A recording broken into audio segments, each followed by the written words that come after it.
పులివెందుల జగన్ అడ్డా కాదు, టీడీపీ కంచుకోట కాబోతుందని నంద్యాల ఎంపీ బైరెడ్డి సబరి అన్నారు. టీడీపీ కుటుంబ సభ్యులంతా జెడ్పీటీసీ ఎన్నికల్లో కలిసి పాల్గొంటున్నారని తెలిపారు. కడప, పులివెందులకు 5 ఏళ్లలో జగన్ ఏం చేశారో చెప్పాలని డిమాండ్ చేశారు. కడప స్టీల్ ప్లాంట్ అన్నారు, ఒక్క ఇటుక కూడా పేర్చలేదని విమర్శించారు. కేంద్ర ప్రభుత్వం కోపర్తికి 1500 కోట్లు ఇచ్చిందన్నారు. ఆ డబ్బును దారి మళ్లించారన్నారు.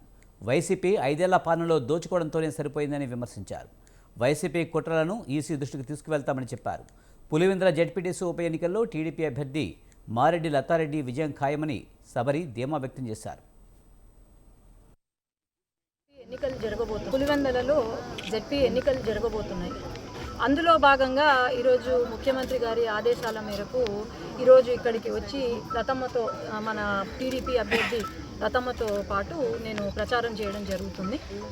ఇక్కడ తెలుగుదేశం పార్టీ ఎక్కడ ఏ లీడర్కి, ఏ కార్యకర్తకి అవసరం ఉన్నా, లేదంటే ఎక్కడ ఏ కష్టం ఉన్నా అరకు నుండి కర్నూలు వరకు దిగిపోతారు.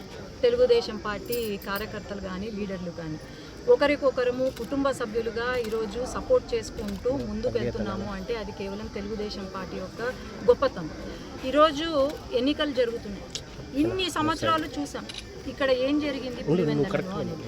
ఇది మా అడ్డా, మా కంచుకోట అని అనుకున్న వాళ్ళు ఈరోజు ఇంకొక రోజుల్లో ఈ తెలుగుదేశం పార్టీ అడ్డా కాబోతుంది. అట్లాగే రవి అన్న అడ్డా కాబోతుంది మన పులివెందుల. అదైతే నేను చెప్పగలను. పక్కన పల్లెల్లో ఉన్న సమస్యలని నేను ఎప్పుడు వినలేదండి. ఇండ్లు సమస్యలు ఉన్నాయా, నిరుద్యోగ భృతి ఉందా, ప్లస్ పెన్షన్లు ఇవన్నీ అడుగుతున్నారు. ముందు ప్రభుత్వం నుంచి కూడా ఇండ్లు అసలు ఇది లేదు, శాంక్షన్ చేయలేదు. మా గవర్నమెంట్లో ఉన్నప్పుడు శాంక్షన్ అయినట్టు కూడా ఈ వైసీపీ గవర్నమెంట్ వచ్చిన తర్వాత బంద్ చేసి పెట్టినారు, శాంక్షన్ చేయలేదు. ప్లస్ నిరుద్యోగులు అయితే ఇంటింటికి ఒకరో ఇద్దరు ఉన్నారండి. అన్ని సమస్యలన్నీ సాల్వ్ చేస్తానని కూడా నేను మాట ఇచ్చాను. ప్రజలను చూసి వాళ్ళు మాకు బాగా మద్దతుగా ఉన్నారు.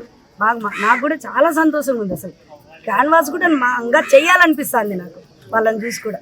పక్కన పల్లెల్లో ఉన్న సమస్యలని నేను ఎప్పుడు వినలేదండి. ఇండ్లు సమస్యలు ఉన్నాయా, నిరుద్యోగ భృతి ఉందా, ప్లస్ పెన్షన్లు